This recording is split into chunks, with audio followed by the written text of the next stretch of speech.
Мои дорогие, это канал «После смерти сына», дневник мамы.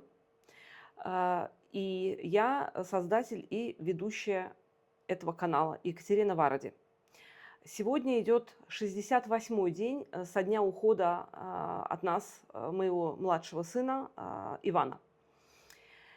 И в гостях у меня сегодня очень хороший специалист, психолог. Но кроме этого, это еще и мой друг, и просто замечательный человек, Виктория Петренко.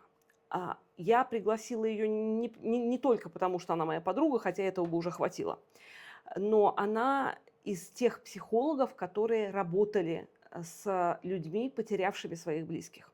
Я сейчас попрошу Вику рассказать нам о своем рабочем опыте, и потом мы будем с ней общаться в формате диалога. Начинаем. Здравствуйте, меня зовут Виктория Петренко, и я надеюсь, что вам будет интересно нас сегодня послушать. Я действительно работала с этой темой, поскольку была психологом в отделении детской онкогематологии в городе Дебрецен. Работала с детками, которые болели раком крови, не только крови, с их родителями, с их родственниками. Поэтому тема, безусловно, близка мне, и я прохожусь с этой темой через свою жизнь. И беда, которая случилась с Катей, это моя личная беда и горе, поскольку Ваня родной для меня ребенок. И я прохожу все стадии вместе с Катей и ее семьей. Спасибо. Я это знаю. То есть для нас, наши семьи действительно, бывает такое, когда ты имеешь родных, но они тебе не являются родственниками, вот как ни странно. А бывают люди, которые не родные по крови, но являются тебе родными по духу, и вот они как раз, я считаю, твои родственники. Вот семья Вики вся, она наши родственники. И мы все просто как, я не знаю, мы срослись сердцем, душой, духом, все друг с другом, и это тем более удивительно, что в каждой из наших семей несколько поколений, и, вы сами понимаете, сложно подобрать вот так друга, чтобы его прям все одобряли, все приняли и все полюбили. И вот в нашем случае это просто великий дар Божий, я считаю, или дар судьбы, кто как думает. Для меня это дар Божий, что мы вообще встретились в достаточно вот для меня зрелом возрасте, когда я совершенно не ожидала, что такое может произойти. И мы сейчас, я, пожалуй, могу сказать, что мы друг без друга особенно существовать не можем. Не можем. Вик, ты знаешь канал мой? Да, я слежу, и я очень рада, что он появился. Вот скажи мне, пожалуйста, меня это мучает достаточно давно, потому что, грубо говоря, я просто мама. Вот я каждый раз об этом говорю. Я не человек, который работает с потерями, не специалист. Я один раз придумала, что я буду вести этот канал, и придумала себе, что по логике вещей, раз я такое искала, значит, другим тоже это может быть полезно. Насколько я права? Абсолютно права. И в свое время мне очень не хватало такого канала, потому что это очень большая поддержка не только тебе самой, да, это попытка удержаться, но это большая помощь и поддержка людям, которые проходят через ту же самую ситуацию, независимо от того, кого они потеряли. Потому что очень часто человек капсулируется в своей боли. Он боится говорить, он боится ранить окружающих, он замыкается в этой боли. Близкие не всегда понимают, как поддержать. И вот твой канал и твоя способность говорить искренне, спокойно и доброжелательно с людьми – это очень большая поддержка. Я уверена, что зрителей и слушателей будет все больше и больше, даже если они не будут сразу проявляться. Но это очень полезно, и я очень благодарна тебе за то, что ты это делаешь.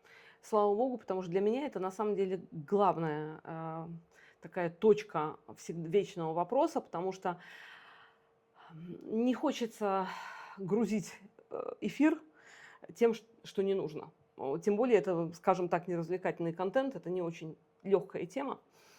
Но, знаешь, еще то, что меня не то чтобы мучает, но я каждый раз в каждом выпуске говорю, что в каждом описании к каждому видео я говорю, что я не коуч, я не психолог, я не религиозный, не социальный работник. То есть я просто обычная мама, не имеющая никаких экспертных знаний. в этом вопросе. Со мной это случилось, слава богу, в первый раз, и надеюсь, что в последний.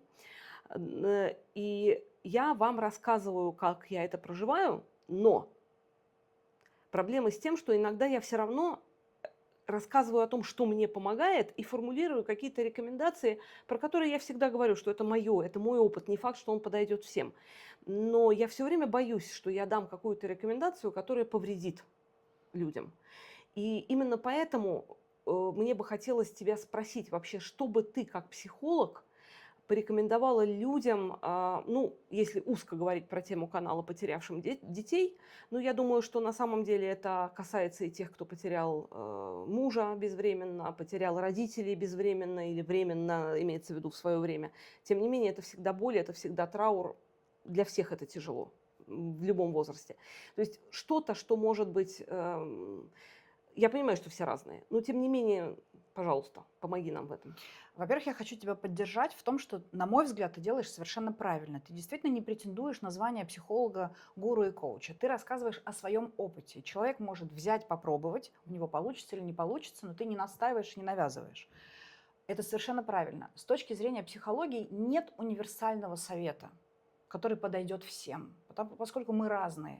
И каждый по-своему проходит через все стадии горевания. Да? Их 5. И кто-то может застрять, это отрицание, гнев, торг, депрессия и принятие. И на каждом этапе каждый может застрять. И очень долго или, скажем, в своей скорости переходить от этапа к этапу. Поэтому нет, к сожалению, волшебной палочки, которой можно было бы взмахнуть и помочь человеку это преодолеть. Но однозначно есть такие точки опоры дополнительные, которые психологи могут предложить. Одна очень важная точка опоры – это поиск смысла. Потому что когда мы теряем близкого человека, независимо от того, в каком статусе он находится, мы теряем точку опоры. Мы не понимаем, как жить дальше, что нам делать. Мы не всегда можем позволить себе жить. Это отдельная история. Разрешить себе жить дальше во всех проявлениях жизни. Разрешить себе радоваться. Разрешить себе улыбаться. Разрешить себе что-то хотеть, к чему-то стремиться. Это очень важно. Поэтому одна из рекомендаций – это позволять себе горевать, позволять себе жить, позволять себе просыпаться и двигаться дальше. И искать смысл, потому что когда мы находим смысл, мы понимаем, для чего мы живем. У каждого свой смысл, но искать его – это важно. Второй момент. Когда-то я услышала фразу, которая меня очень поддержала и помогла мне двигаться дальше. Фраза о том, что горе – это любовь, которая потеряла выход. Это правда. Но любовь в нас есть. И если мы будем искать выход для любви, которая есть в нас, нам будет легче. У каждого свой путь. Кто-то находит его в том, что он эту любовь переадресовывает. Это не значит, что он отбирает любовь у человека, который ушел. Она останется, эта любовь, и она будет прорастать дальше, она будет видоизменяться. Но любовь – это не только существительное, к которому мы привыкли. Любовь – это глагол, любовь – это действие. И если мы будем действовать, помогая тому, кому нужна помощь, обогревая того, кому нужно наше душевное тепло, давая любовь тому, кому плохо. Вот в этом, если мы будем начинать двигаться, мы поможем себе пройти этот путь. Потому что когда мы, как в капсулу, прячемся в горе, когда мы останавливаемся, и мы не знаем, куда двигаться дальше, мы начинаем умирать вместе, идти за нашим ушедшим. Если мы для себя выбираем жить, то вот шаг за шагом, в действиях, в поиске смысла, в перенаправлении любви мы можем помогать себе удерживаться как за дополнительные точки опоры и делать шаг за шагом. Ты знаешь, это настолько сильно резонирует с тем, что я ощущаю. Я в одном из своих выпусков рассказывала, что когда я вернулась из Фрайбурга, уже после ухода Вани, меня все ждали в нашей галерее ребята, потому что у нас действительно такой коллектив необычный существует, как такая большая семья. одна девочка мне написала письмо и дала, и я потом вечером его прочитала и очень ее благодарила. Скажу честно, я не помню, это была цитата или это было были ее слова. Мне почему-то кажется, что цитата. Там было написано, что она мне писала, что тебе так больно сейчас, потому что любовь, которую ты предназначала для Вани, ей некуда уйти. И она жжет тебя изнутри. И для того, чтобы тебе стало легче, ты должна отдавать эту любовь другим.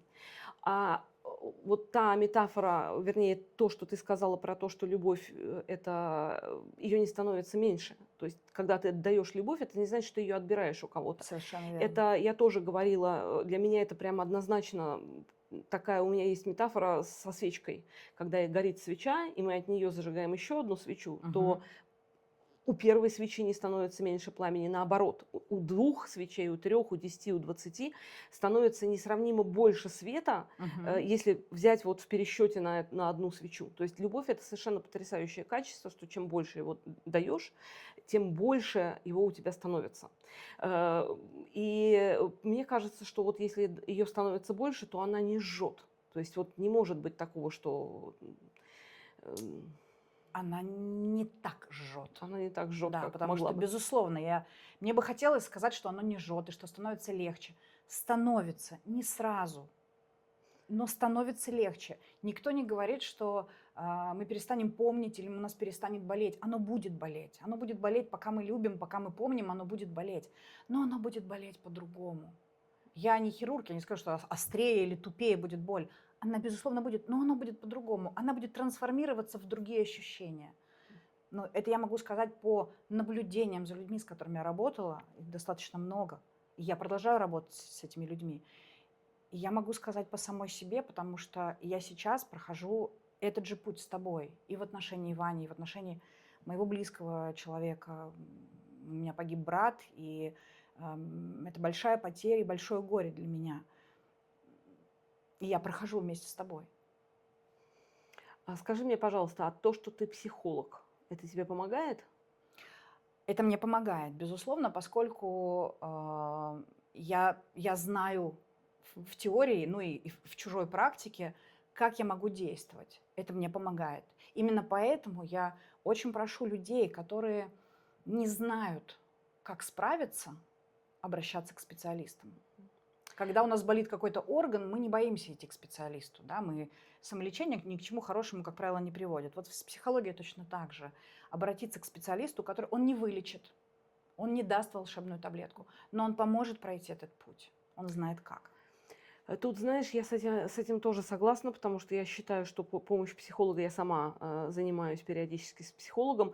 Для тех, кто не в курсе, я бы с удовольствием занималась с Викой, но у психологов есть, да, такое правило, что с близкими людьми мы не занимаемся, говорят психологи. И даже если, например, мой сын занимается у психолога, я у этого же психолога заниматься не смогу. Вот я рассказывала, что я занимаюсь с психологом иногда, который занимался с Ваней один раз перед его уходом. Но именно потому, что он ушел, я могу с ней продолжать заниматься дальше. И мне это даже помогает, потому что она его видела, она его узнала за этот один раз насколько-то. И мы понимаем, о чем говорим. Да, конечно. Но вот если бы Ваня остался жив и продолжал бы заниматься с психологом, то я бы искала себе кого-то другого. Психолог, ты могла бы работать с этим психологом, если это касалось ваших взаимоотношений с Ваней. Ну, понятно, да, но это немножко, да, это у нас другая с этим, история. да, у нас с этим проблемы, как мне кажется, не было, и, к сожалению, рядом нет Вани, чтобы это подтвердить или опровергнуть, да. Ну, отчасти как специалист я могу подтвердить, поскольку наблюдала за вашими отношениями. Ну, да. Ты знаешь, у меня вот какой вопрос. Ну, во-первых, вопросов у меня много. Не факт, что они мне сразу будут приходить в голову одновременно, и главное, что прям вот так в порядке твоих высказываний идти по теме. Но у меня вопрос такой. Нужно давать себе горевать, разрешать. Да, однозначно. Если ты живешь один, это более-менее понятно. То есть ты периодически можешь побегать по стенам, там, повыть немножко, там, покричать. И немножко тоже можешь, да. Другая ситуация, если ты живешь в семье, когда вас много.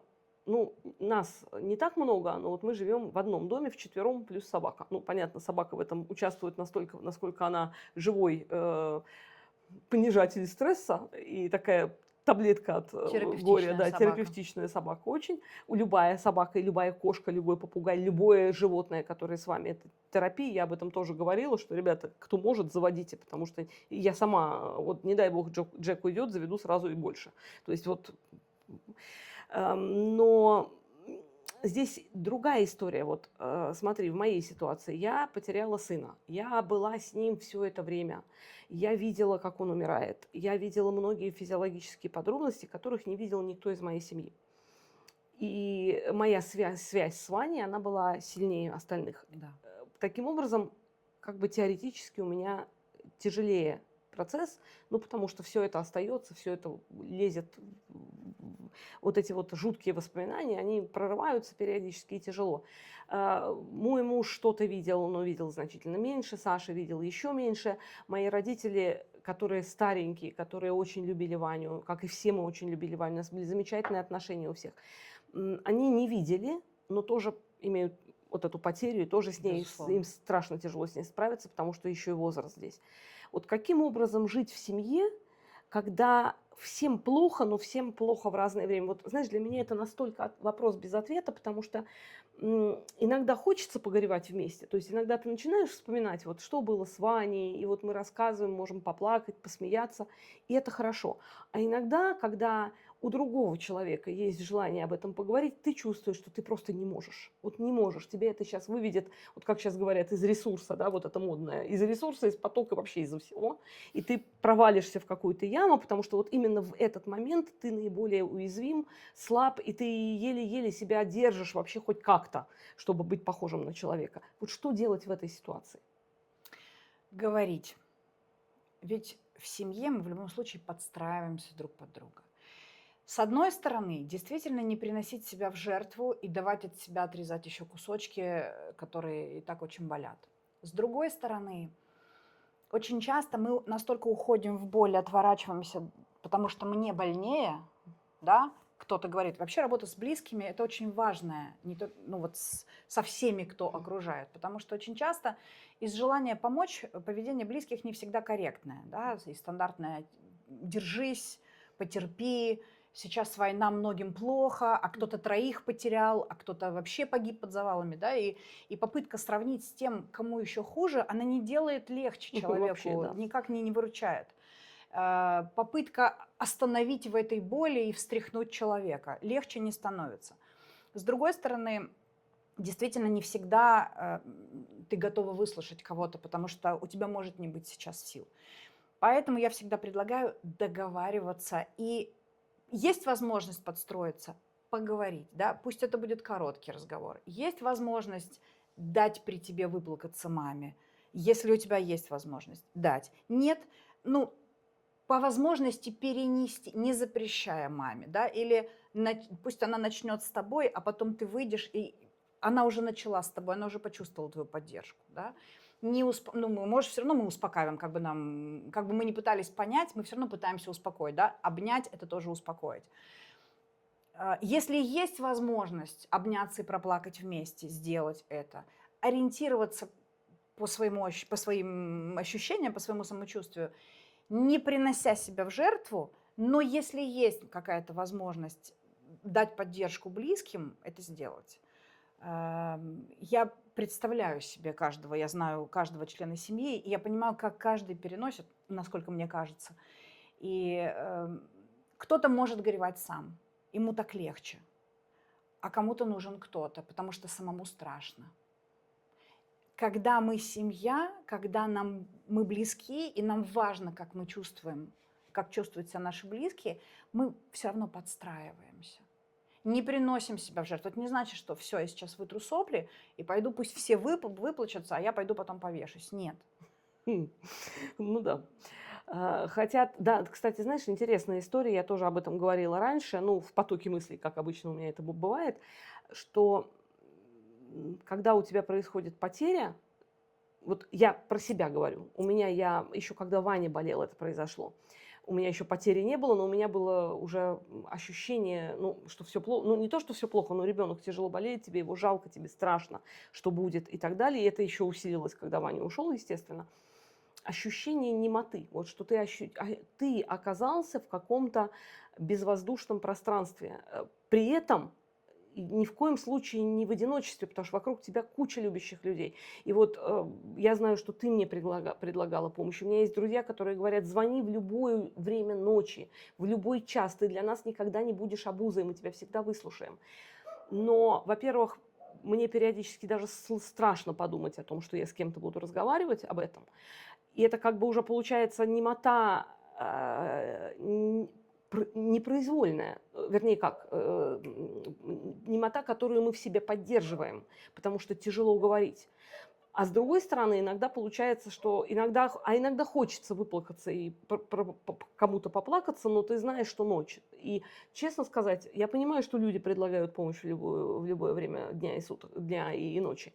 Но я также прекрасно знаю, что у всех этих людей, про кого кто мне предлагает помощь, что у этих людей полно своих бед. И я совершенно точно не буду звонить никому в 5 утра и выйти ему в трубку, потому что я не могу себе этого позволить. Мне могут говорить что угодно, что, пожалуйста, делай это, но я не могу, потому что я потом из-за этого буду мучиться угрызениями совести. Ты очень бережно относишься к окружающим, поэтому ты, конечно, не позволишь себе. На самом деле это очень важный вопрос, и вот именно поэтому я очень рада, что ты сделала этот канал, потому что, во-первых, ты говоришь, во-вторых, тебя слышат, и тебя слушают те, кто как раз находится в состоянии этой немоты. Но это такой незримый диалог, да, когда тебя слушают и соглашаются с тобой, кивают тебе или мысленно тебе отвечают. Это очень важно. И действительно, вот эта немота, когда мы зажимаемся и пережимает горло, и невозможно это выпустить из-за любви к окружающим или просто из невозможности выпустить это из себя, потому что кто-то лелеет, это моя боль, это мое, и это как часть любви, боль часть любви. Искать выход, говорить. Опять-таки нет универсального совета, как это делать. Кому-то что-то подходит. Кто-то начинает рисовать, кто-то начинает наговаривать на диктофон и вести дневник, кто-то начинает писать, кто-то начинает дышать в этот момент, кто-то начинает бежать, да, заниматься бегом. Это не значит, что убегать от боли. Это значит, что мы переводим в действие, нашу боль переводим в действие. Мы начинаем, да, вот мы говорим, что любовь – это действие, созидание – это действие, творчество – это действие. Вот переводить боль в действие, но не в деструктивное, разрушающее, да, не уходить в алкоголь, Понятно, да, а в созидательное, в конструктивное. Я еще, знаешь, говорила о том, что мне как кажется, что даже не просто действие, а ты должен, это мое, опять же, не ты должен, в смысле должен, Безусловно. а вот как мне кажется, что человеку нужно сказать, что я делаю это ради своего ребенка ушедшего и ради себя. Но мне, например, вот это очень помогает, потому что для меня вообще, вот я говорила, что у меня Саша, старший сын, надо мной смеется, ты не можешь страдать просто так, тебе надо страдать с пользой. То есть действительно, мне по жизни, ты знаешь, что мне всегда хочется в то, что я делаю, привлечь как можно больше людей, потому что это здорово, когда мы все вместе что-то делаем. И здесь мне важно, когда я говорю, если бы я просто говорила для себя на микрофон, я бы не вела ничего, потому что мне это не интересно, я считаю, что это бесполезное действие. А вот когда я понимаю, что я этим могу помочь, да плюс еще я говорю, что я делаю это и ради Вани тоже, потому что я очень хочу укрепить с ним связь, вот эту вот, которая с нами есть, и я чувствую, что она укрепляется. Я даю себе какой-то посыл. И вот здесь, мне кажется, знаешь, я помню, я читала книгу Мединского про мифы о России. Я ни в коем случае не хочу вообще сейчас говорить о Мединском как о таковом, о качестве книги, но там была одна очень интересная мысль, что иногда, когда в истории есть какой-то миф, а этого на самом деле не было, но люди в это верят, то это уже в какой-то степени является совершившимся фактом. Да, в общем, язык у нас заплелся. Совершившимся фактом. И в каком плане? Для меня это действительно оказалось очень важным, потому что, представляете, вот возьмем 28 панфиловцев. И про них много поколений людей знало, что они защищали Москву до последней капли крови. Потом начались разоблачения, выяснилось, что там было их не 28 и так далее. Но вот этот миф, он давал людям силу когда на тебя нападает враг, когда даже тебя мало, но ты вспоминаешь об их подвиге и говоришь, это возможно, я делаю все, что от меня возможно, для меня возможно, чтобы защитить. И это помогает. А если тебя всех развенчали и сказали, что вообще не было героизма на свете, то это как бы не очень хорошо. И вот та же самая история, может быть, моя связь с Ваней на самом деле не увеличивается. Но мне кажется, что увеличивается, и мне кажется, что это важно. Слушай, если ты чувствуешь так, то значит так для тебя важно, и так у тебя работает. Я ориентируюсь не по тому, как это... Ну, для меня спорна эта история с фразой Мединского и с чужим придуманным каким-то опытом, потому что у меня всегда есть какой-то живой опыт, на который я могу опереться. И в этом случае для меня скорее работает не какой-то придуманный миф, в который верят, а просто вера, которая для кого-то тоже придуманный миф, Ну да. да, который не потрогаешь. А мы с тобой много раз говорили об этом, да, и мне очень близка и очень отзывается твои слова о твоем внутреннем диалоге с Богом, да, как я могу спорить с тобой, когда ты дал мне так много, и как я могу роптать и отбирать, и спорить с тобой. Я отдаю тебе то, что ты дал мне, значит, тебе сейчас это нужнее. И мне это очень помогает. Я благодаря тебе стала по-другому смотреть на какие-то вещи. Когда ты говоришь, что делается для ушедшего очень любимого ребенка, у меня по-другому немножечко. Скорее в память, да, я продолжаю нести свою любовь и от тебя, потому что я знаю, что ты любил и любишь там, где ты находишься. У меня еще большая концентрация любви, потому что я к моей добавляю твою и делаю что-то в памяти тебе. Почему очень много людей, у которых ушли близкие, ушли дети, в Одессе был потрясающий человек Борис Литвак, у которого умерла любимая дочь. И он создал дом с ангелом. В Одессе существует такая организация помощи больным детям, у которых ДЦП, и он создал, просто институт, я не знаю, огромная, потрясающая организация помощи, где он брал на себя, он создал эту благотворительную организацию, он оплачивал сам лечение детей, он привлек огромное количество специалистов, он сделал гостиницу для детей и их близких в память о своей дочери. И я могу приводить очень много примеров людей, которые создали, да, благотворительные, то есть они творили и творят благо в память о человеке, который дорог, просто его нет рядом, но он всегда есть в сердце, в душе, а, соответственно, делают вместе с ними.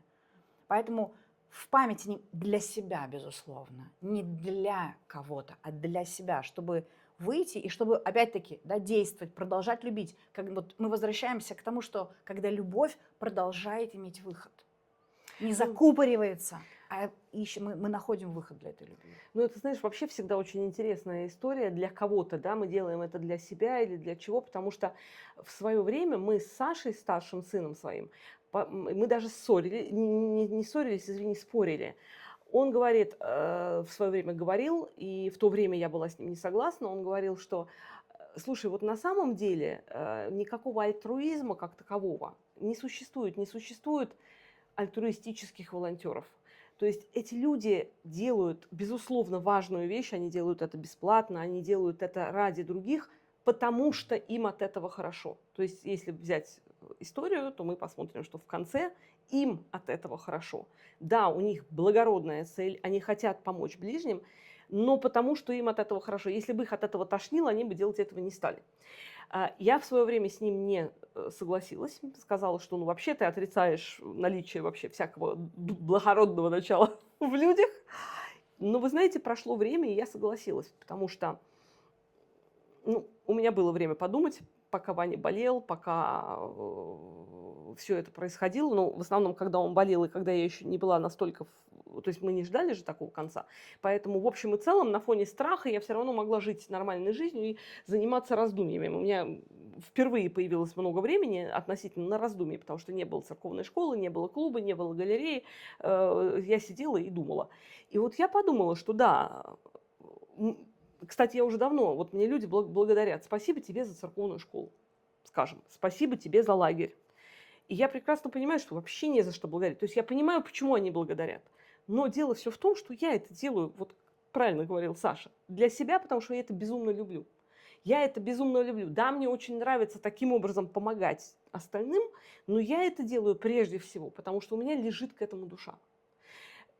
И в этом плане Саша оказался прав. То есть, по большому счету, как выяснилось, ну, мне для этого понадобилось, ну, он молодой и умный, а я старше и глупее, получается. Ну, потому что у меня есть какие-то, ну, наверное, такие идеалы, которые еще с советского времени пришли, что вот, там, альтруист, который самопожертвуется, скажем, ради чего-то. Но, в общем-то, это самопожертвование, оно всегда идет от сердца, от желания, от любви этим заниматься.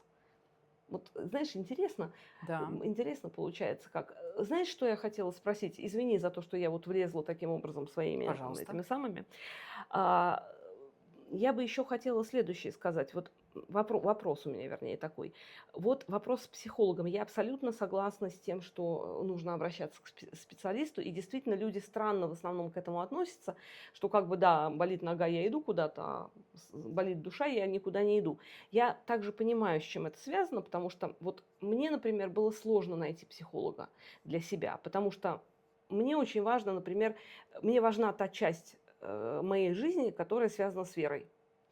И я прекрасно понимаю, что человек, который вообще не верит в Бога, он даже не поймет многих моих заморочек и страданий по поводу чего-то, ну, скажем, мне непонятна позиция церкви по поводу чего-то, я реально по поводу этого страдаю. То есть, скажем, вот отца Алексия Ильишенко объявили, у него отняли приход, запретили в служении. Я прям это приняла как личную трагедию, потому что для меня он был значимым человеком, хотя он меня никогда не видел. Вот я просто читала его проповеди, интервью с ним, слушала его и так далее. А мои знакомые говорят: слушай, ну ты что запариваешься-то? Он вообще тебе кто? Ну, ради бога, что он один, что ли, кого выгнали? Да полно сейчас таких. Что ты на эту тему еще, вот ты будешь нервную систему тратить. То есть, ты понимаешь, да? Я бы с психологом пошла и разговаривала об этом. И объясняла, почему мне это важно. И это совершенно не касается ни материально, никак жизни моей семьи. И вообще никак не касается, потому что это незнакомый для них человек. И для меня незнакомый человек. Но при этом знакомый. Разница в том, что знакомые тебе могут сказать: что ты паришься вообще, что? Психолог, профессиональный психолог никогда тебе не скажет. Он может не быть в теме, он может быть другого вероисповедания, он может не понимать, о чем ты говоришь, но есть такое понятие принятия. Я принимаю то, что для тебя важно. И мне не обязательно, ну, ты же не пойдешь только к психологу, к хорошему психологу, по принципу, к какой религии он относится. А если я атеист, ты пойдешь ко мне? Ну, К если ты тебе не я моя пойду. К Ну, тебе. ладно, хорошо, ты моя подруга. Я могу быть, помнишь, я тебе рассказывала про бахайскую религию? Неважно, я могу быть атеистом, я могу быть иудеем, мусульманином, католиком, все равно кем? Кришнаитом.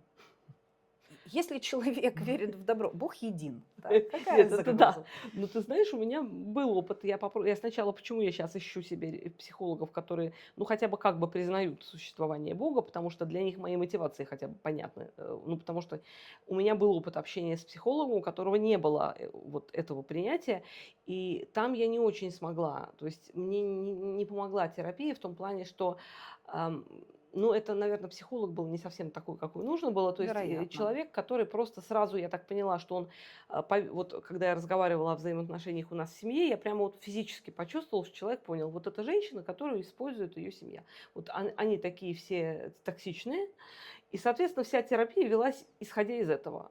Хотя я совершенно не могу сказать, что на мне кто-то сидит, и мне это жутко не понравилось. Я перестала заниматься с этим психологом, потому что я не хочу, чтобы он думал о моей семье, что она токсичная и сидит у меня на шее, потому что это неправда. Это есть моменты, когда я больше помогаю своей семье, чем другие.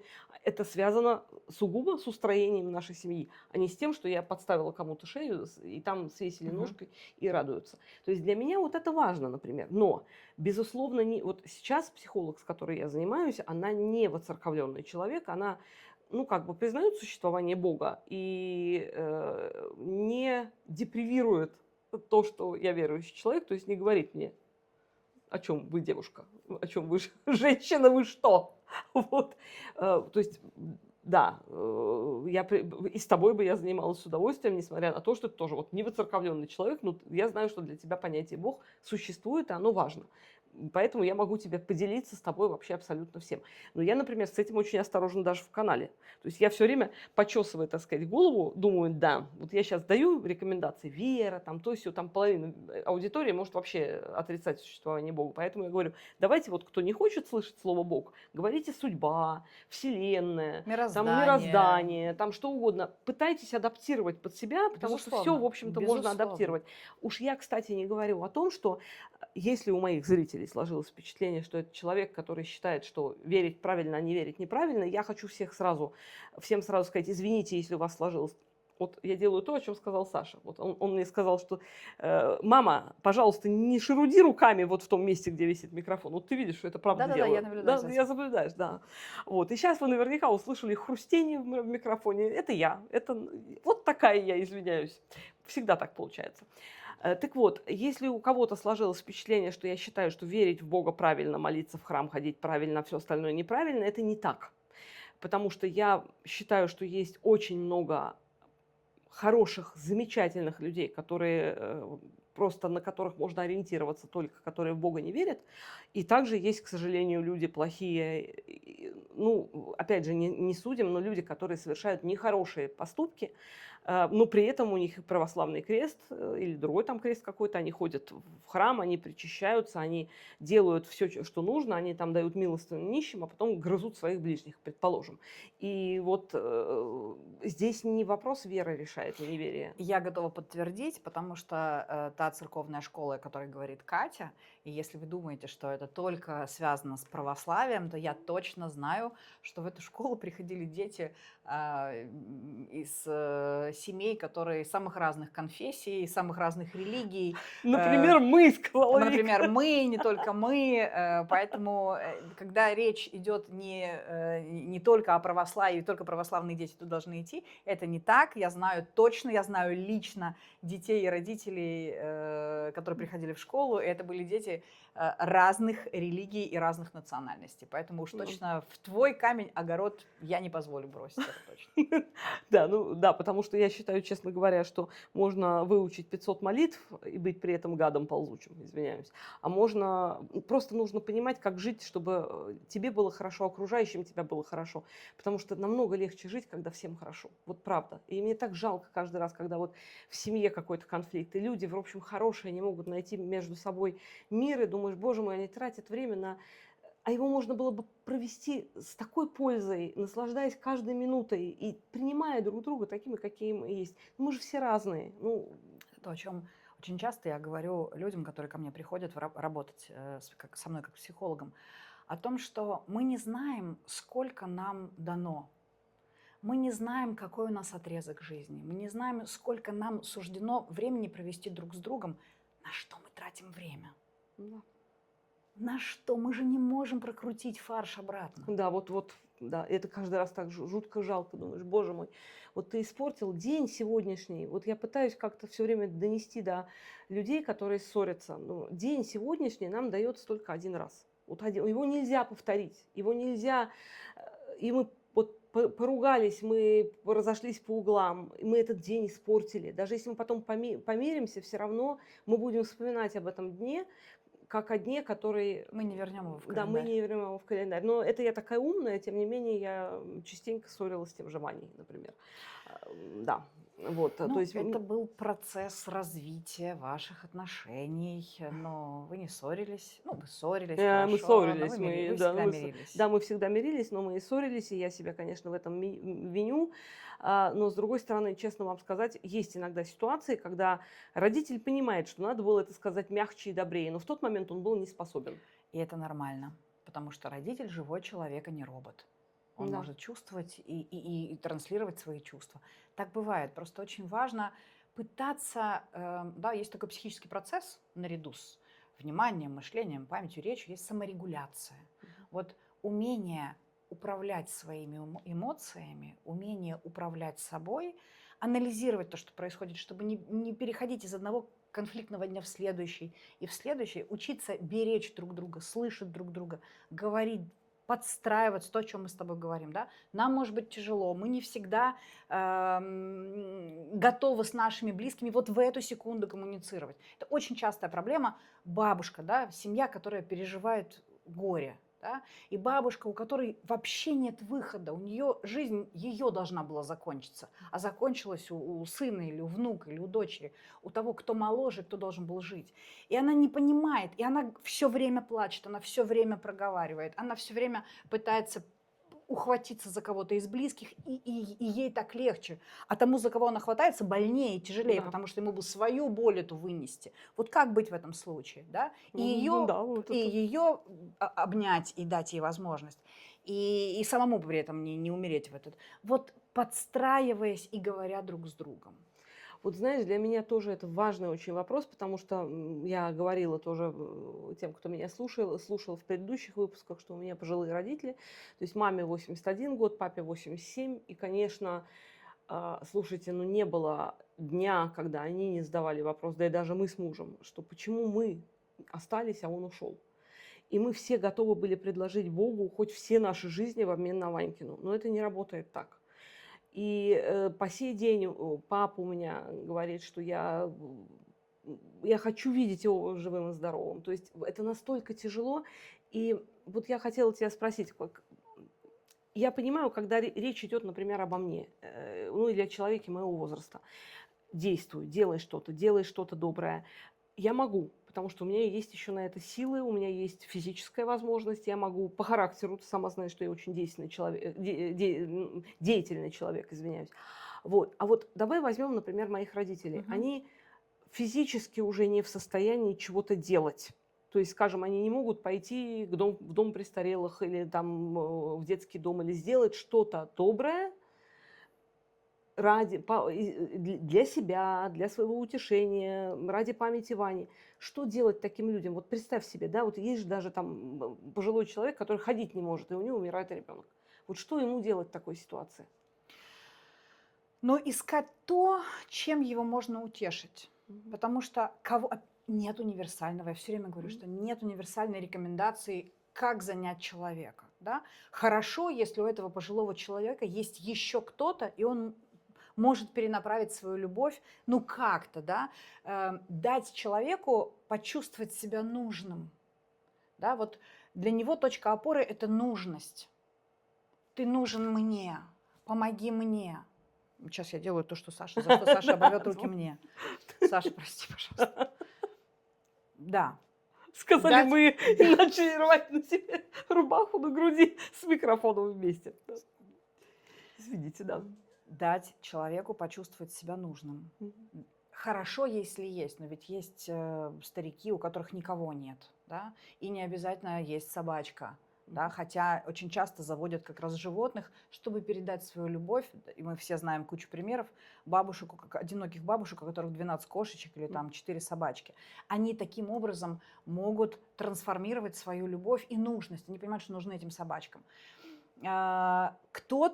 Кому-то легче опереться на веру, да, и понимая, что придет момент, когда вы встретитесь. Мы не будем торопить.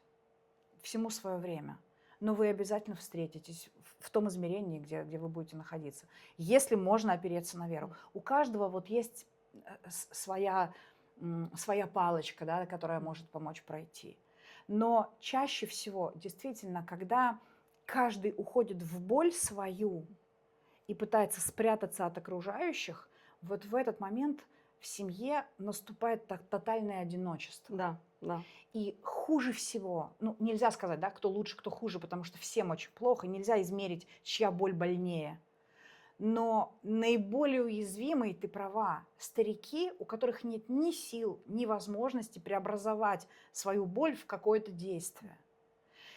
По мере того, как они могут, если они могут что-то сделать. Я знаю, что твой папа, 87 лет, дай бог ему здоровья и сил, но он в мелочах, он готов починить тебе бижутерию, он готов что-то Не наладить, только он готов готов, но и что-то делает, да. и делает, да.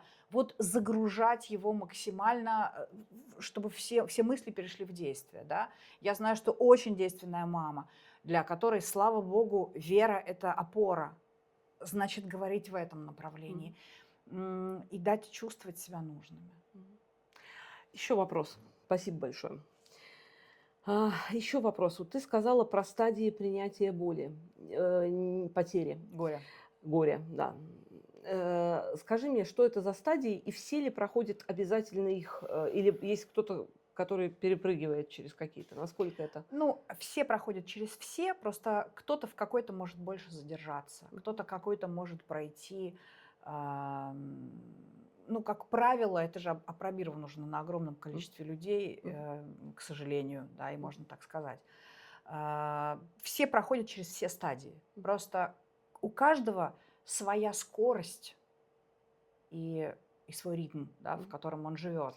Озвучь еще раз сначала непринятие, Отрицание, отрицание, да, потом гнев. гнев. Ну вот с этим мне понятно, с отрицанием и гневом. Отрицание – это когда я не верю, да? Я понимаю, я не верю, что он ушел, я не хочу Этого это не могло признавать. быть, этого не может быть, Да. нет, этого нет, я не готов Гнев – принимать. это как вообще Мы все, да, гневаемся на весь мир, на всю весь мир. ситуацию, вообще на все и всех. Я даже знаю, что бывали случаи, когда гневались на самих ушедших. Вот конкретно у в меня том была числе, знакомая в женщина, том да, числе, безусловно. которая очень долго злилась на мужа за то, что он ее оставил. Вот, Да, вот как ты интересно мог, очень, да. Как ты мог, хотя там муж, собственно, не сам это сделал. Ну, Ну, так безусловно, сложилось, да. это все происходит подсознательно. Мы неосознанно садимся и начинаем. Так, значит, сегодня 1 число, время перейти к 3-му этапу. Да, Да, я и ухожу щас- в депрессию. Да. Нет. Вопрос. Следующая стадия меня удивила, я о ней не слышала.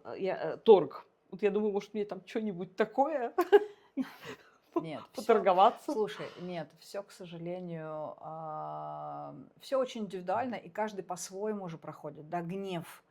Это же не обязательно рвать на себе волосы или бить посуду. Мы же говорим про внутренние процессы, которые происходят внутри нас. Они на самом деле могут быть очень тихие.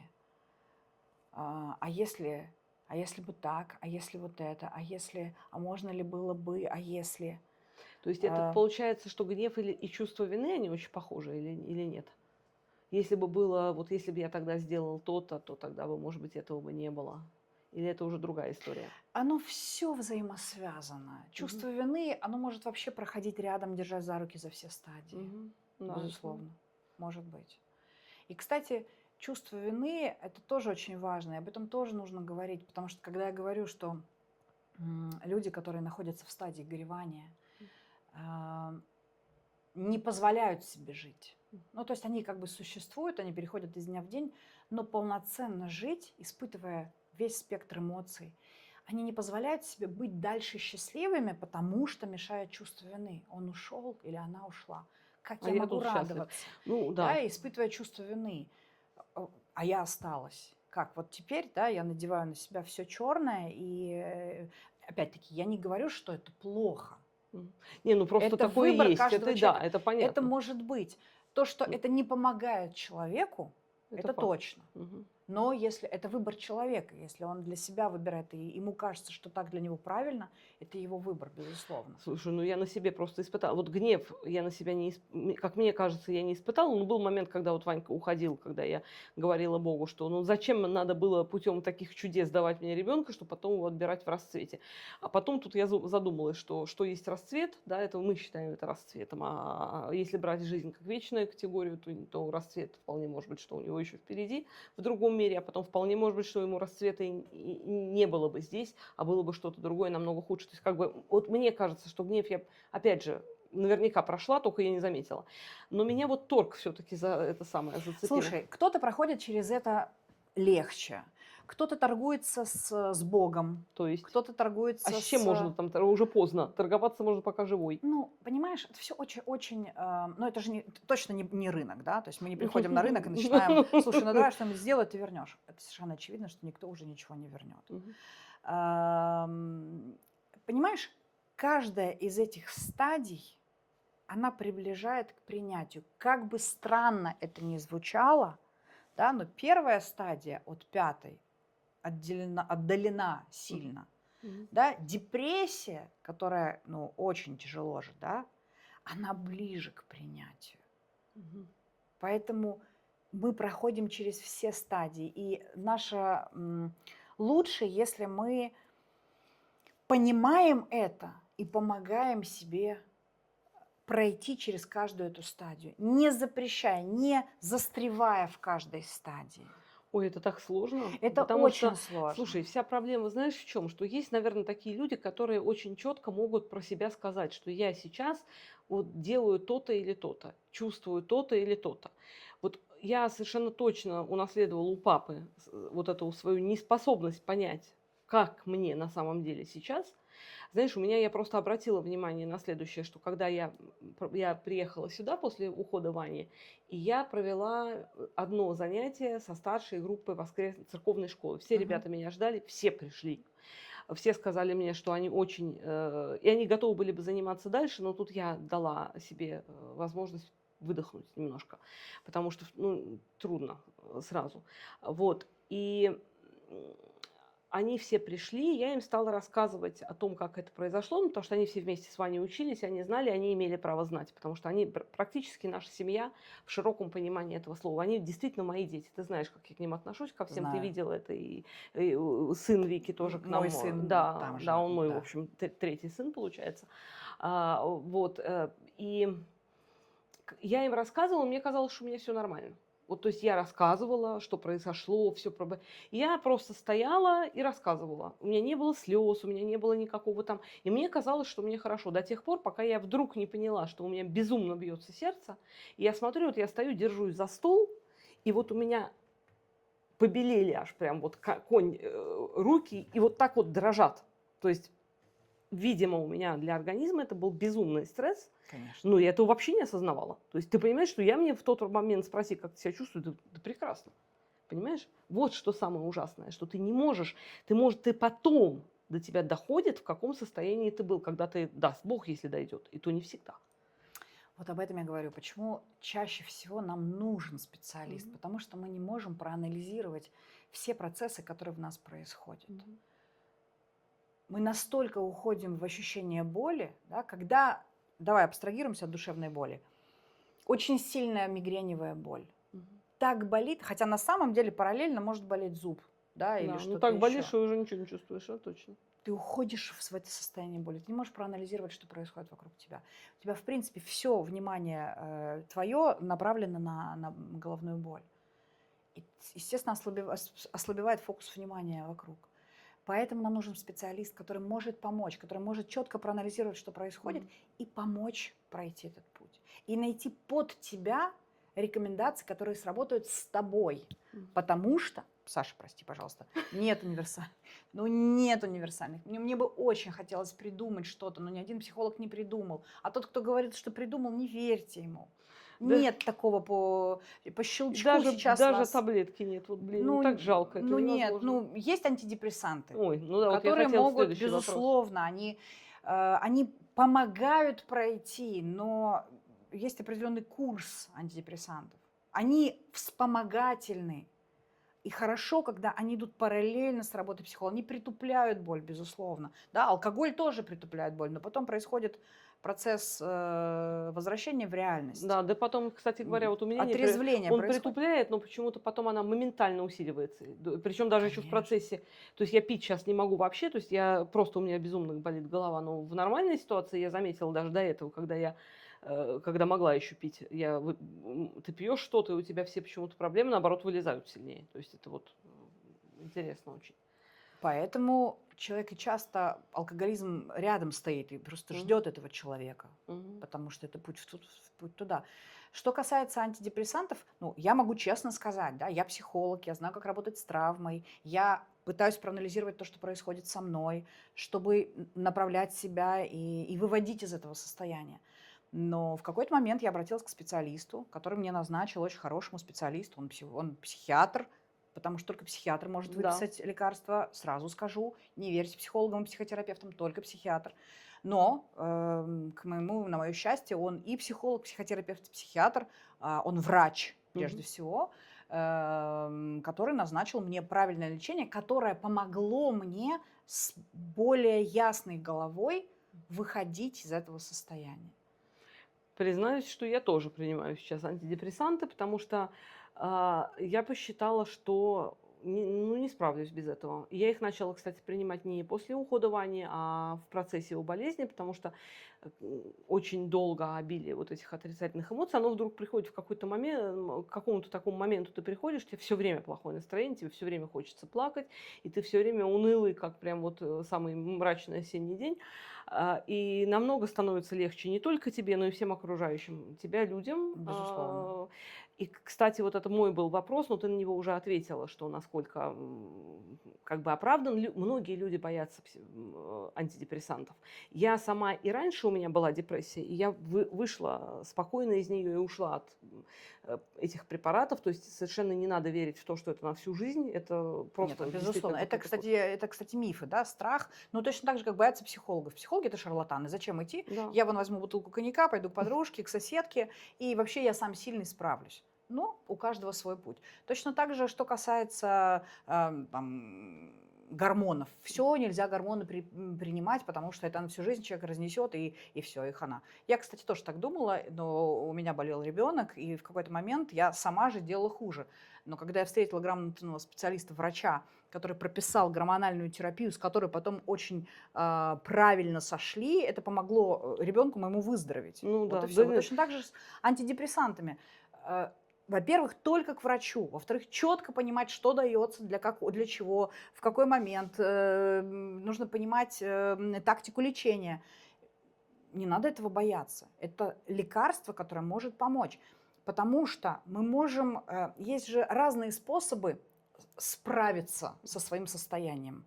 Кто-то выплескивает свое состояние на окружающих, да, потому что он не может себя сдержать. И страдают окружающие от гнева, от истерик, от нестабильного эмоционального состояния. И это сносит всех вокруг. А кто-то наоборот, он настолько мобилизуется, что вот эту внутреннюю пружину боли он сдавливает максимально, сдавливает, но в какой-то момент пружина рванет, и это заканчивается и сердечно-сосудистыми заболеваниями, и многими другими. Поэтому давайте не доводить. Почему я прошу, давайте анализировать, что с нами происходит. Не получается самостоятельно, давайте обращаться к специалисту. Только он скажет, это не обязательно, антидепрессанты не обязательны. Если нет состояния депрессии, если нет показаний для этого лекарства, то никто не пропишет их. И в этом случае, возможно, нужен не психиатр, а психотерапевт, потому что есть разные виды психотерапии. А кому-то нужен психолог, с которым можно проговорить это все. Есть специалисты, просто нужно найти того, который поможет тебе. Тут, знаешь, была история такая, я прочитала одного священника, у которого ушел ребенок, тоже сын, потерял он сына, и он сказал, что я не буду пить никакие лекарства, потому что я хочу прожить эту боль и это горе, я считаю, что это недостойно. То есть он ни в коем случае не говорил, что это вот плохо для всех, но он говорил, что я считаю, что для меня, я как бы недостойно для меня пытаться уменьшить боль, я хочу ее пережить. Вот честно, при всем моем уважении, я не согласна с этим. То есть как? Он был вправе выбирать для себя. Но я считаю, что вообще это особенно касается верующих людей, которые часто очень любое слово священник воспринимают как истину в последней инстанции. Мне кажется, это вообще неправильная история, потому что если уж вы хотите знать, что говорил об этом Бог, то тогда хотя бы читайте Евангелие, первоисточник. И там вы увидите, что Христос практически ни про что категорично никогда не говорил. Никогда не говорил: ты подлец, ты гад, ты достоин ада, того нельзя делать, этого нельзя делать. Он очень мягко предлагал какие-то вещи и в основном помогал грешникам, извиняюсь. То есть он не обличал человека и не давал ему каких-то непереносимых тягот, а наоборот пытался их освободить. То есть поэтому, если мы знаем дух этого текста, мы сможем потом отличать, какой дух в ком-то, кто от его имени что-то говорит. Но в данном случае я с чем не согласна, что хорошо, если у человека есть силы. Вот у него есть силы эту потерю преодолеть, и он может справиться, а у кого-то нет. Возможно, у него и нет сил. Да, а он думает, Возможно, у что него есть, нет да. сил, и поэтому он идет вот по такому пути. Я категорически не скажу, правильный он выбрал для себя путь или Да нет, это я только тоже он нет, знает. я тоже Я нет. не могу тебе сказать. Это его путь. Он для себя выбрал так. Он считает, что так для него правильно. Значит, значит, для него так правильно. Это не мой путь, да, Да, и не мой, и не мой. но Но я каждый выбирает для себя. признаю, принимаю выбор другого человека. Если он решил для себя так, пусть я могу только очень пожелать, чтобы ему было максимально Комфортно. комфортно. Не скажу хорошо, хорошо не Хорошо не будет, будет, да. скорее всего, но максимально для него комфортно. Ну да, надо сказать, что я вообще, вот для тех, кто еще не пил антидепрессанты, я могу сказать, что они чувство горя и чувство потери не убирают.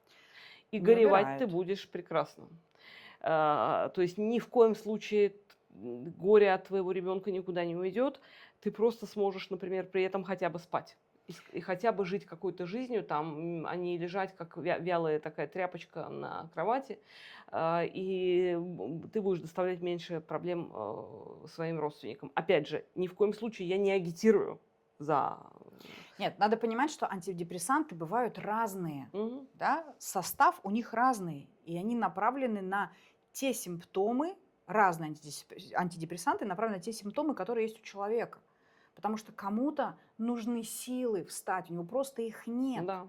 Полная апатия, и нет физических сил, да, нет психологических и физических сил встать. Да?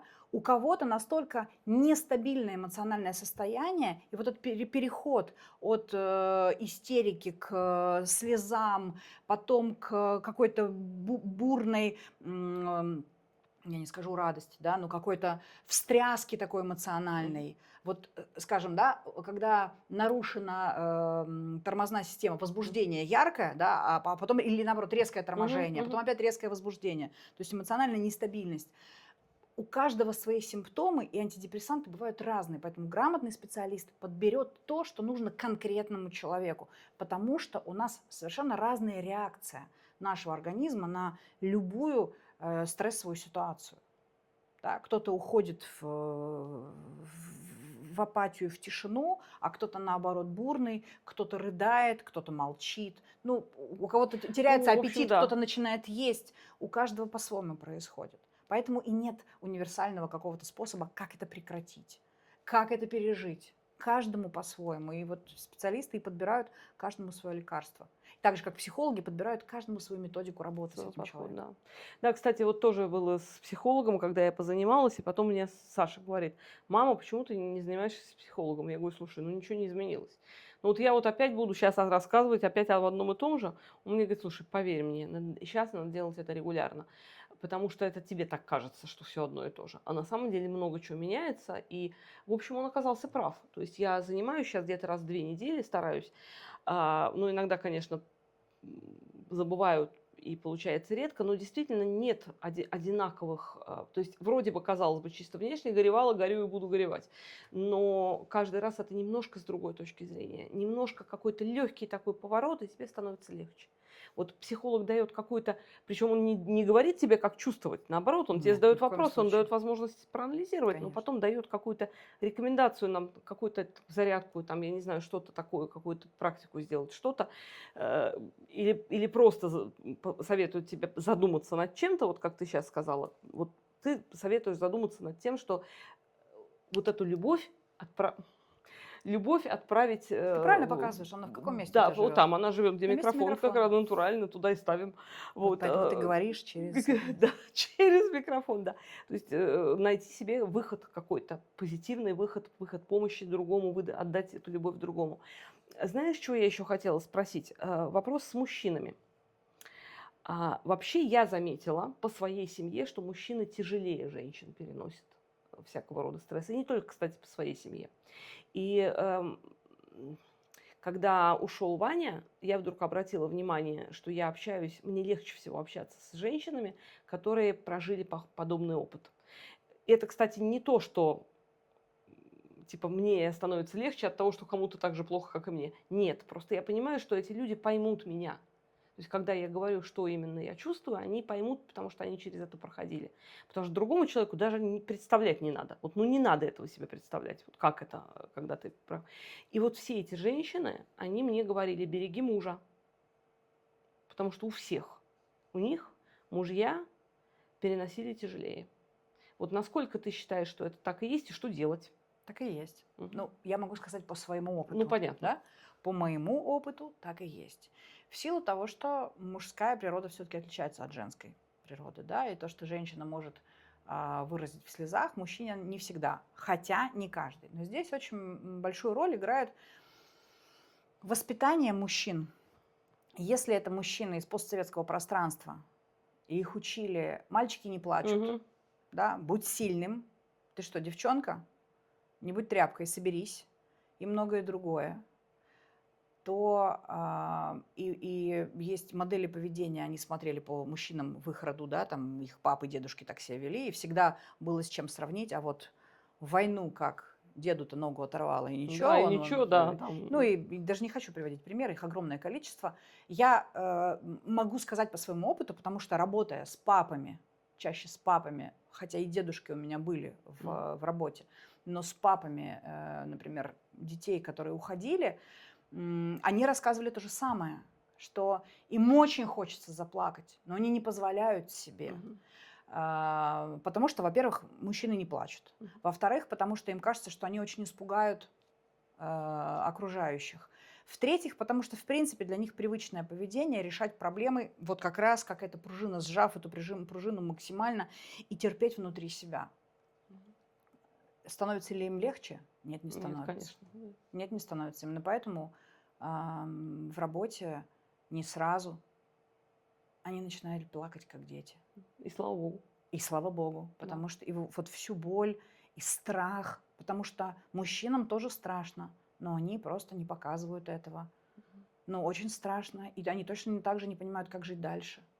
И многое-многое другое. Поэтому я вот сейчас обращаюсь и к родственникам, которые пытаются какими-то странными способами остановить, да, и вытащить его. Кажется, что они вытащат из горя тем, что соберись, у тебя еще там жизнь впереди, у тебя работа. То есть пытаясь ориентировать на все, что угодно, А ему надо не это, обесценивая да. его внутреннее состояние, его боль. Мгм. И вот это позволить себе заплакать, позволить принять, согласиться, проговорить то, что да, мне плохо, да, мне больно, мне невыносимо, я не знаю, как жить дальше. И когда мы проговариваем это, нам действительно легче найти этот путь дальше искать, да, потому что я предлагаю ставить запятую. Я не знаю, как жить, мне невыносимо, я не вижу смысла жить. И все-таки поставить запятую «но». Мгм. Потому что слово «но» в данном случае, оно позволяет искать этот путь. Но я попробую. Может быть, не сразу найду. Но я буду, вот, я что-то буду придумывать. Но что-то надо. При том, что я очень осторожно отношусь к слову «надо». Да, надо Ну только да, если да, я ну потому что сам если сам чего-то так очень считаешь, да. хочу. Да? То есть если «надо» вытекает из нашего желания, если я это хочу, значит, мне это надо, а не кому-то надо, да, и мне навязывают вот эту мысль о том, что надо что-то делать. Тогда будет легче. Поэтому, пожалуйста, бережнее относитесь к мужчинам, которым больно. Ну, это не Нет, значит, что надо бережнее, чем к женщинам в равной нет, ну ко степени, всем надо бережно, но да, не только, обесценивать. ну я, например, у меня, я точно знаю, что мужу очень тяжело, и с ним трудно выйти на разговор дома. И вот мы ходим с собакой, когда с Джеком гулять, мы ходим долго, и как-то у нас сложилось, что там вот доверительно получается. И я стараюсь его даже, когда вот он уходит, подвести к этой теме, чтобы он мог выговориться, чтобы он Мгм. мог как-то... А ты знаешь, бывает так, что в движении м, проговаривать легче. Легче, да, бывает, это я уже заметила, Поэтому да. кому-то легче, когда он едет М. разговаривать, кому-то, когда идет. Ну, я за то, чтобы идти, потому что когда едет и ведет Ну машину, да, нужно да, это опасно, контролировать да. езду и свое эмоциональное состояние. Поэтому, если есть возможность идти Мгм. и говорить, да, проговаривать. Если есть что-то объединяющее, какое-то действие, да, огородные работы, когда мы что-то сажаем, что-то Да, делаем и что-то говорим, совместное действие выгуливаем какое-то. ли мы собаку, ремонтируем, клеим обои вместе, что-то, да, совместное действие, объединяющее нас, но все-таки действие. В этот момент бывает легче проговорить, чем ты статичен, и ты должен из себя это выпускать. Ну да, потому что когда статичен, ты думаешь только об этом, поэтому тебе как-то Неловко, некомфортно, да, некомфортно, да. да, да. Еще знаешь, у меня в связи с тем, что мы же не только для себя говорим, то есть мы говорим для окружающих, хотя с тобой-то я могу вообще говорить 24. То есть, дорогие друзья, Если вы устали, Да, нажмите на но паузу, досмотрите потом. да, Потому потому что что мы можем разговаривать часами или даже сутками. Тем более мы очень редко видимся, к сожалению. У меня здесь вопрос, знаешь, в чем? Даже не вопрос, это не к тебе вопрос. Просто вот я представляю себе, что такой вопрос возникает. Вот у меня куча знакомых, это беженцы из военных территорий, у которых ну, тупо нет денег на психолога. То есть вот это люди, которые мало того, что оказались в чужой стране, языка которого они часто не знают, психологии, которой они часто не понимают и так далее, и они просто оказываются в вакууме вообще в своей потере. То есть близких минимальное количество, потому что когда люди бегут, чаще всего они бегут ну, с кем могут, то есть там максимум с мужем, в лучшем случае, с детьми. А если ребенок ушел в этой ситуации, то вообще кошмар. То есть ты живешь на съемной квартире, собаку ты себе завести не можешь, ребенка родить уже не можешь. и деньги не И, всегда день, есть и на денег, специалистов. да, и деньги на специалистов. И как беженцы они вряд ли могут получить профессиональную помощь от психолога, которая не факт. То есть не факт. Наверное, есть такая возможность? Есть.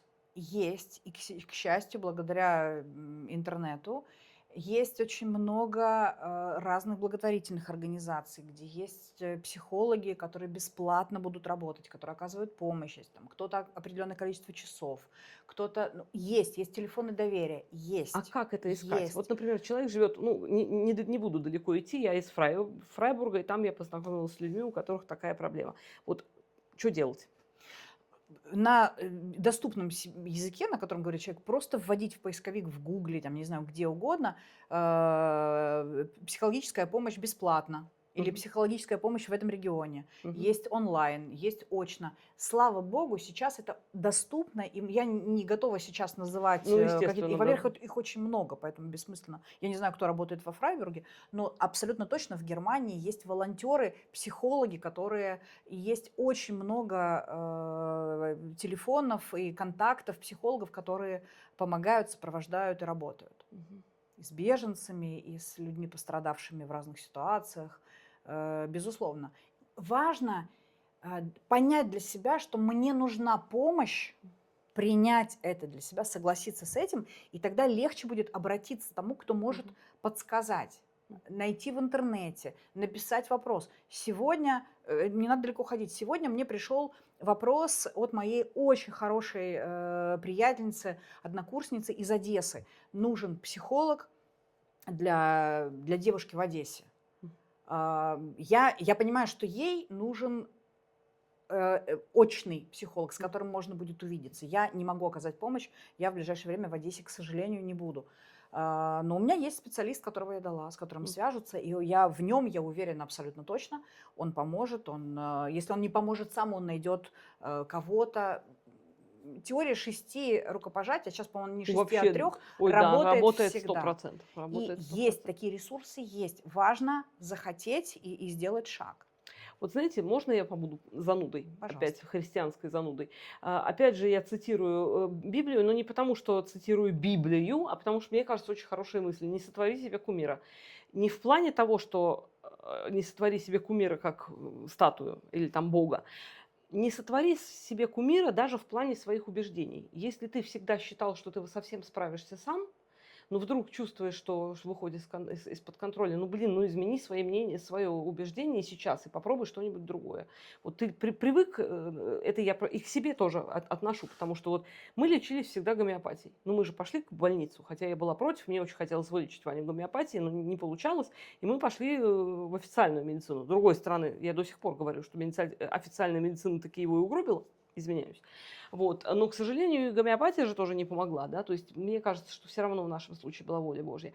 Ну, то есть вот когда у тебя потеря, надо стараться не утыкаться в свои убеждения, а искать. То есть вот э, давать себе простор, то есть, потому что очень часто, действительно, как ты говоришь, вот было воспитание, мальчик, ты не плачешь, ты должен быть сильным. И надо в этой ситуации отойти от этого паттерна. Вот отойти от него и найти. Вдруг там налево или направо что-нибудь есть, что мне поможет. Вот мне кажется. Да, это было бы хорошо. Но, честно, не у всех получается. Потому что горе, м, оно забирает силы. Мгм. Горевание Мгм. забирает силы. И хорошо, если человек сам это понимает, да, и у него... Почему я говорила про поиск смысла. Что дальше? Что я хочу? Очень часто смысл идет от собственного желания. Что я хочу? Я хочу жить дальше. Я буду искать, пусть мне тяжело, я буду искать способы, как мне жить дальше. Да, часто человек спрашивает, как мне жить дальше? Если ты хочешь жить, мы найдем эту возможность. Мы найдем способы, как двигаться. Бывает, что у человека нет никаких сил, он не понимает, он не видит. Он находится в темной комнате и сам не знает, где выключатель. И нет человека, который поможет ему найти. Вот, собственно, психолог, человек, который может помочь найти выключатель или включатель, чтобы включить этот свет, или хоть лампочку какую-то, чтобы понять, куда идти. Да. Было бы здорово, я бы очень хотела, чтобы люди понимали, да, могли проанализировать свое состояние и понимать, что мне сейчас мешает чужое мнение, оно мне не нужно. Я найду свой путь, да, потому что кто-то говорит, все, забудь, все. Ну, к сожалению, в моей практике были самые разные ситуации, были просто катастрофические ситуации, когда родителям, которые потеряли маленького ребенка, говорили, ну еще родишь. Да, да, такое часто говорят, да. Хотя, кстати, я вот тоже, например, дала рекомендацию, не в смысле, что не горюй, а еще. Я просто говорю, что вот я бы, если я была сейчас в детородном возрасте, я бы постаралась родить другого ребенка не для того, чтобы заменить Ваню. Ваню никто не заменит.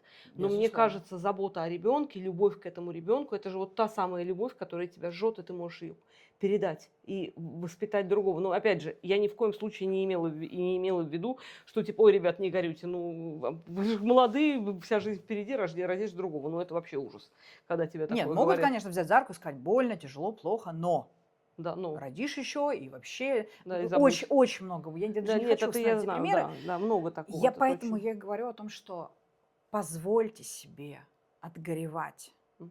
Не обесценивайте ни свои ощущения и чувства, ни чувства близких. Дайте отгоревать, но постарайтесь не застрять ни на одном из этапов горевания, чтобы все-таки шаг за шагом выйти. А помощники для того, чтобы выйти, это смысл, который мы ищем, это любовь, которой мы даем другой выход, мы ищем другой выход, она есть, мы не закупориваем ее в себе. Это позволить себе жить дальше, не умирать с ушедшим, не закрыться и сказать, все, это мой крест, и теперь я буду умирать. Хотя если для кого-то это его путь, значит такой путь. Но позволить себе жить дальше с памятью об ушедшем, с верой в то, что рано или поздно в каком-то из измерений встретятся души. Или как-то иначе. У каждого свое восприятие. Я ни к чему не призываю, ты знаешь точно. У каждого свой путь. В память о нем жить значит творить, значит любить, значит созидать. Шаг за Ну, шагом. как я, например, это переживаю так, чтобы Ванька за меня гордился. Чтобы Ване было на меня приятно оттуда смотреть. Вот это для меня. Я говорю, для меня это важно. Вот я как себе представлю, что Ванька посмотрит, а я плачу. Мне Это, кстати, очень правильно, потому что я часто предлагаю посмотреть и задаю вопрос, а вашему сыну или вашему мужу нравилось, когда вы плачете? Вообще, какое состояние он боялся, например, и любил? И человек может сказать, да, он не любил, когда я плачу. Или боялся, ребенок боялся моих слез. Да, вот у меня Ванька, да. Тогда давайте в память о нем постараемся. Да? Я никогда не говорю, что нужно делать. Я могу предложить. Постараться, Да? да. Давайте попробуем. Мгм. Получится здорово, не получится, значит, будем искать другой путь. Мгм. Да, меня это точно спасает. То есть вот у меня момент, что мне так хочется, чтобы Ване было за меня спокойно, а я понимаю, что для него спокойно было, когда я рисую, когда я занимаюсь галереей, когда я занимаюсь беседкой, церковной школой, лагерем там и так далее. Вот, и мне кажется, что вот я говорю, с тех пор, как этот канал появился, мне все время кажется, что он рядом со мной, вот его тепло я ощущаю. Я хочу тебе сказать вот напоследок. Помнишь, я тебе рассказывала про систему маяков? Ну, я для себя ее придумала. Может быть, кто-то ее тоже придумал, но вот я себе придумала и живу с этой системой маяков. Ты знаешь, потому что ты мне еще нарисовала маяки, и они для меня еще, я их еще визуализирую. Что это значит? Когда мы не знаем, как жить. Мы не понимаем, куда идти, как, и у нас нет сил. Но нам отмерена эта жизнь, нас не забрали, нас для чего-то здесь оставили. И вот по этой темной воде, в полной темноте, куда идти? И мы зажигаем маяки. Один маячок. Этот маячок мы называем кто как. Работа, да? Какое-то полезное действие. Я могла бы сказать, один маячок мы назовем вера, другой маячок мы назовем любовь, третий маячок мы... Ну, это все очень как-то Ну, это очень очень непонятно. Да, это абстрактно, да, очень это абстрактно, абстрактно. Все непонятно. понимают, что надо, и хорошо, что вера, надежда, любовь – это хорошо. А лошадь куда запрягать, вообще тоже непонятно. Поэтому вот первый маячок мы для себя определяем смысл, да? Если я живу, почему-то он ушел, а я остался. То для чего-то кому-то нужно. Я, значит, что меня поможет мне сейчас идти? Зажечь вот этот маячок, маленький, да, искусство маленьких шагов. Вот от маячка к маячку. Мгм. Вот сейчас это будет какое-то действие. Работа, которую я закончу, да, или что-то начатое. Доброе дело, которое я сделаю. Помощь, да, от маячка зажигаем следующий маячок. Дошли до этого, зажигаем следующий и идем к следующему. И вот так по этой темной воде мы к свету выходим шаг за шагом. Совсем напоследок я я понимаю, что, вероятнее всего, не услышу ответ, но есть хоть какая-то статистика по поводу того, что, знаешь, вот говорят, что до похорон очень тяжело, там, до 40-го дня тяжело, после 40-го становится немножко легче, после года становится легче. Ну, хоть какое-то есть, вот. Я очень хочу тебе назвать эту цифру, но я не скажу тебе. Мгм.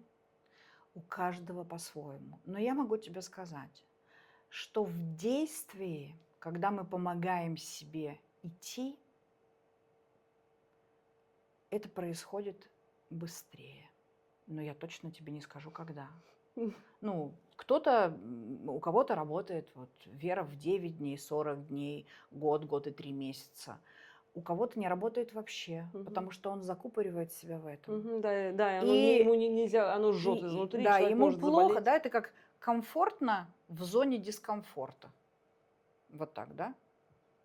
Да. Ну, то есть Понятно, да, мне... да. Ну Плохо, вот все, я но уже... там вот в этом Ну, мне везде это плохо, но в том понятно. углу чуть лучше. Совершенно верно, потому что надо что-то делать. А тут мне уже понятно. Да, плохо, нехорошо, но мне хотя бы понятно, как я в этом всем живу. И я буду страдать. И я выбираю для себя путь страдания. Для этих людей оно, конечно, может быть совершенно бесконечно, потому что для себя выбирают этот путь. В общем, когда ты оказываешься в заднице, извиняюсь за мой французский, надо идти искать выход. Передницу.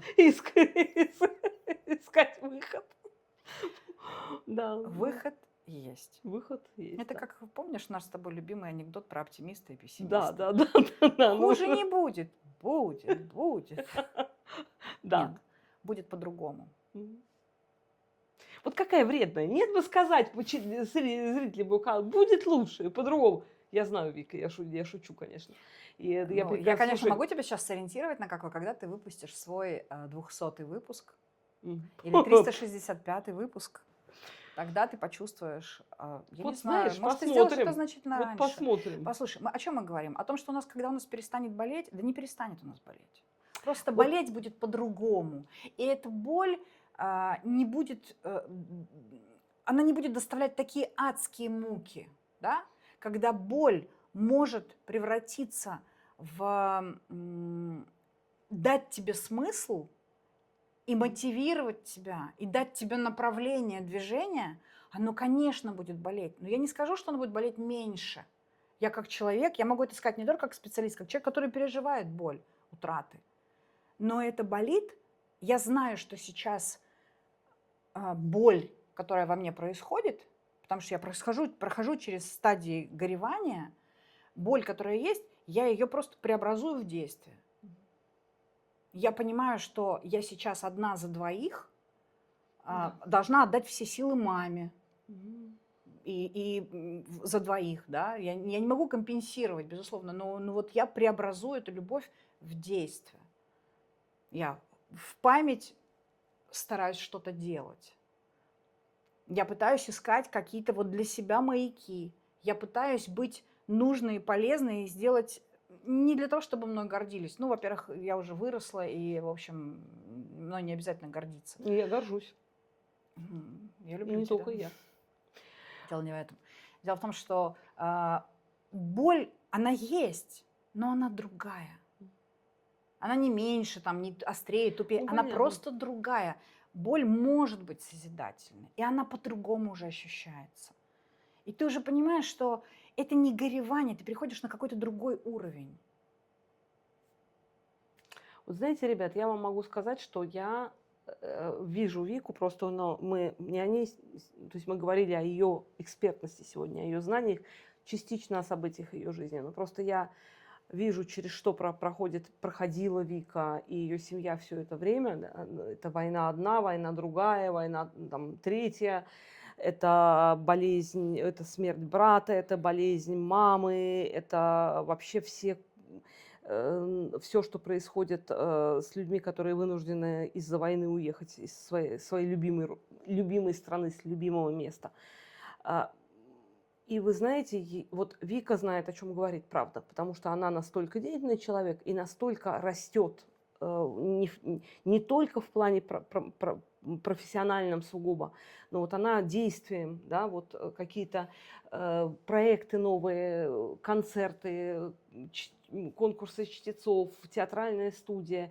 Это помогает. Слушай, вот знаешь, я практически уверена, никогда лишними знания не бывают. Вот они, как только ты их приобретаешь, они встраиваются в твою жизнь и тебе помогают тоже дополнительно.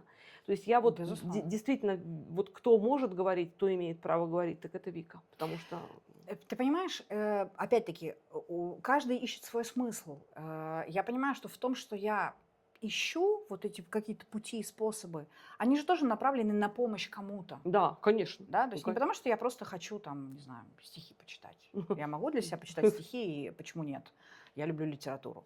Но если мое какое-то новое направление может принести кому-то пользу, то я Это очень вообще, рада. да. То есть это тот как раз случай, я об этом и говорю, что я свою боль и свое горевание я пытаюсь преобразовать в пользу и помощь. Вот просто подписываюсь руками, ногами и хвостом. Правда. Я тебя люблю. Ну, я тебя тоже. Мы с тобой справимся. Мы обязательно справимся, прорвемся, не только мы с Викой, а с вами тоже. Большое вам спасибо за то, что вы, может быть, были с нами до самого конца, или, может быть, посмотрели это в Вы 15. можете нажать на паузу, а потом Да, продолжить. то есть много-много маленьких кусочков. Но, слушайте, контент в Ютубе не портится. Вот это, к сожалению, как всегда говорю, всегда будут умирать люди. Как Мы тоже однажды да, умрем. мы тоже однажды умрем. Нет ни одного человека, ни одного нет, кроме, опять же, Иисуса Христа, который пережил смерть и умудрился тоже умер воскрес. вообще-то. Кстати, вообще-то тоже умер, да, и кстати, хоть воскрес. И то утешает. Но, ребята, действительно, только рождение и смерть – это то, что общее у каждого человека. То есть мы все будем умирать, но мы прорвемся. Но до той точки До той нам точки надо дойти да, все-таки да, в общем-то, в позволить себе приличном дойти. состоянии, Да. да, в приличном состоянии. То есть, и, собственно, к чему, что контент не устаревает, что люди, даже если сейчас тема не важна, она рано или поздно кому-то становится важной обязательно. То есть наши с тобой усилия сегодня, это я, так сказать, завершаю, наши с тобой усилия совершенно точно не пропадут Я очень даром. надеюсь. Я очень надеюсь, что Все, если... конечно, зависит от оптимизации Ютуба. Вот я этим сильно очень заморочена. Слушай, вот если бы работало так, вот ты записал полезное интервью, и оно само по себе нашло себе своих слушателей. Нифига подобного.